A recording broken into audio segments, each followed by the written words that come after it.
आपका अपने इस चैनल में फिर से स्वागत है। आज हम बात करेंगे सपोर्ट और रेजिस्टेंस के बारे में।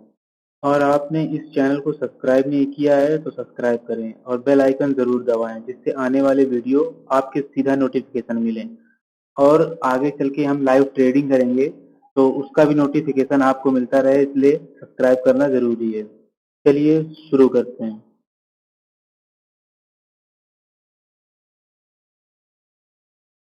अब हम इस चार्ट में देखेंगे।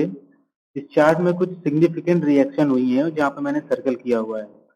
और इस सर्कल से एक हमने लाइन ड्रॉ की है ऊपर और नीचे।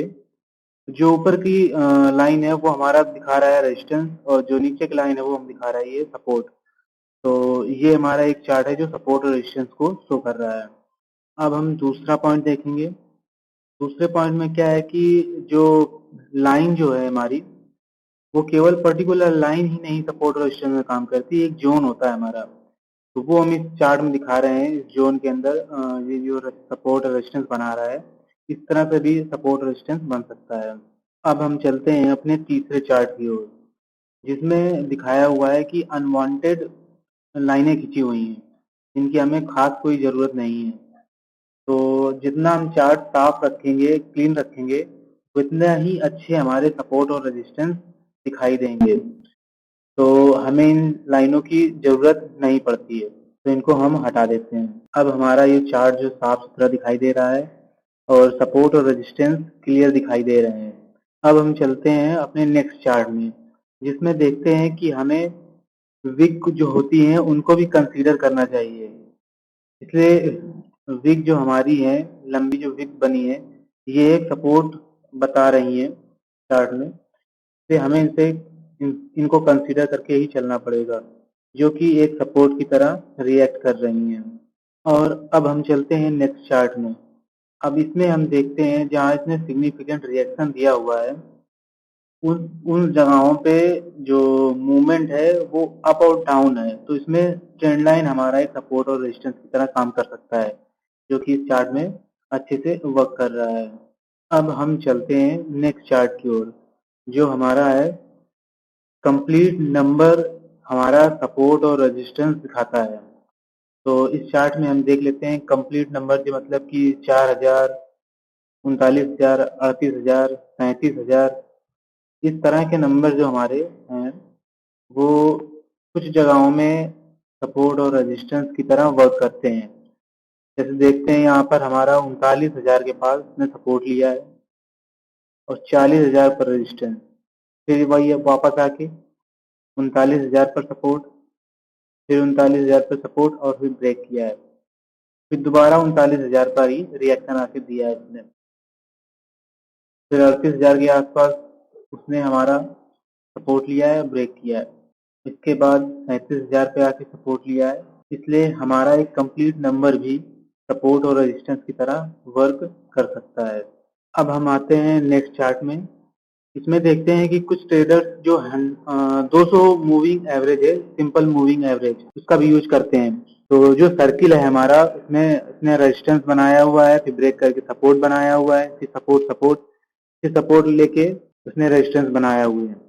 तो इस तरह से भी हमारा 200 मूविंग एवरेज काम करता है, एक सपोर्ट और रेजिस्टेंस की तरह। अब हम चलते हैं अपने नेक्स्ट चार्ट में।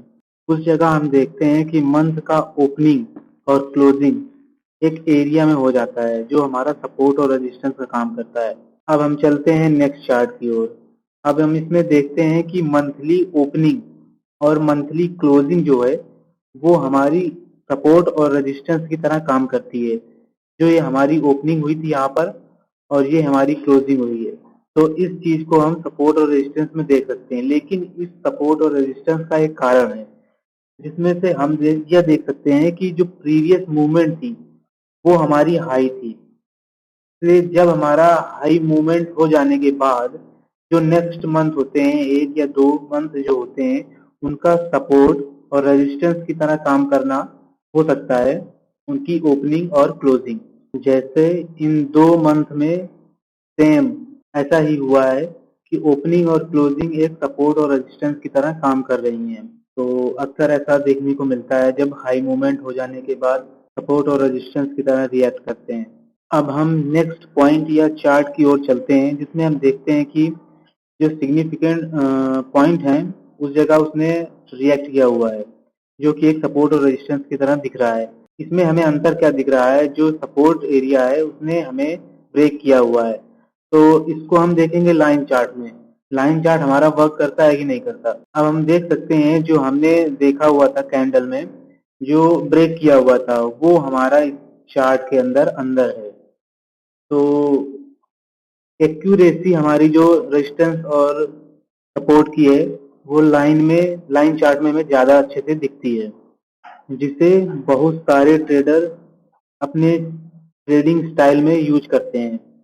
ये जो लाइन चार्ट है जो एक्यूरेसी है वो मेंटेन करता है ट्रेडिंग स्टाइल में। अब हम नेक्स्ट चार्ट में चलते हैं, जिसमें देखते हैं कि डे टाइम फ्रेम में पूरा कंप्लीट डे का कैंडल जो गैप अप और गैप डाउन होता है वो हमारा एक छोटे टाइम फ्रेम में रेजिस्टेंस और सपोर्ट का काम करता है। जैसे यहाँ पर हम देख सकते हैं गैप डाउन हुआ है, और जहां से गैप डाउन हुआ है वहां से हमारा रेजिस्टेंस ले रहा है, और इस तरह यहाँ से इसने गैप अप लिया हुआ है और यहाँ पे रेजिस्टेंस ले रहा है। इसने गैप अप लिया हुआ है, रेजिस्टेंस ले रहा है।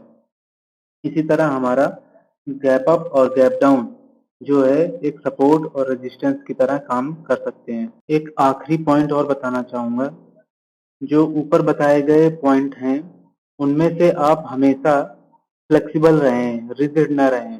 इसलिए स्टॉक मार्केट है, ये कभी भी मूवमेंट दे सकता है किसी भी ओर। इसलिए हमेशा जो भी आप स्ट्रेटजी यूज करें उसमें फ्लेक्सिबल रहें।